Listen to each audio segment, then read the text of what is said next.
I want to talk again about a subject I've talked about several other times, and it's something I'm going to revisit simply because there's so much debate out there, and some people like to comment a lot. A lot of times I get positive comments, negative comments. Anyways, it's something that it's still debatable on if 44 Magnum is good for self-defense. Many people simply say nope, not going to happen. Other people say it's good round. But most of the people that say 44 Magnum is a terrible round for self-defense say that the 357 Magnum is a great round, which kind of doesn't make sense to me because for the most part, most 44 Magnum rounds only come in around about 800 foot-pounds of energy out of a full-size gun. As with 357 Magnums, like about 600 foot-pounds of energy. Only a difference by about a quarter, about 25% of that. 600 foot-pounds, 800 foot-pounds. You're shooting them through a gun about the same size, yeah. There's not a huge amount of difference in energy there. Anything that 44 can do, that 357 could do too. So, anyways, the common argument is there's too much muzzle blast recoil with 44 Magnum and that it overpenetrates. Simple as that. Um, I don't find that to be the case because what people are doing is they're comparing a self-defense round that's been around for a long time, and that is the 357 Magnum with a 125 grain hollow point or soft point, hollow point, something in that nature, and that's been proven, and they're comparing it to something different than this, more like a soft point 240 grain. They're taking one of the heavier 44 Magnum bullets, and they're saying, well, it doesn't expand and it over penetrates. Well, duh. If it's not a hollow point and it's not lightened down, there's a longer chunk of lead there that's going to overcome hitting something like flesh, and it's going to punch through. That's just common sense. Now, if you were to take something with about the same sectional density, sectional density is the length to diameter ratio. Um, Take for instance, like the Kennedy assassination. That bullet was known for extreme sectional density. It was like a 25 caliber bullet, but it was like that long. The projectile was like that long. That's why it went through three people in that car. A shorter bullet, like a normal 30 caliber bullet or something like that, would not have done that. It would have pretty much exploded. So when you take a long sectional density bullet, like a 240 grain, which would come down in the case pretty far, about to here, I mean, it's a long bullet, it's going to pass through something very easily, as where something with less sectional density, like a 357 Magnum with only 125 grain, it's going to hit with more force. It's going to open up that hollow point. I mean, so if you compare the two, something with close sectional density, maybe 165 to 180 grain 44 Magnum, it's going to actually have about the same performance because the amount of sectional density hitting it, the hollow point's going to open up to a larger diameter than the 357 Magnum. It's going to slow it down more. So even though it's got more energy, it's going to slow down at about the same rate as the 357 Magnum. Now, yeah, you have 200 extra foot-pounds of energy with your average hollow point load. Yes, that's going to produce more muzzle blast. That's going to produce more recoil.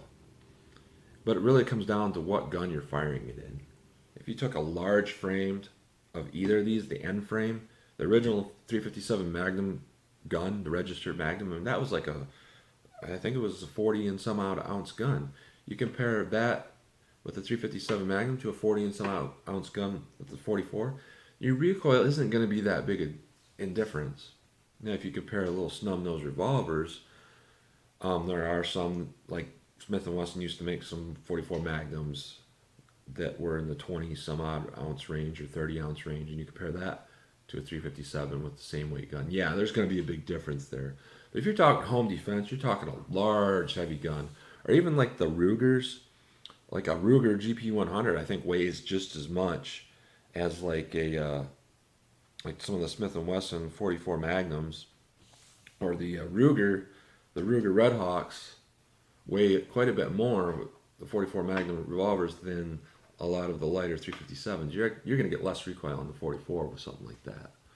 Um, so recoil, muzzle blast, and all that, there really isn't going to be a huge difference if you, depending on the gun, if you have a heavy gun.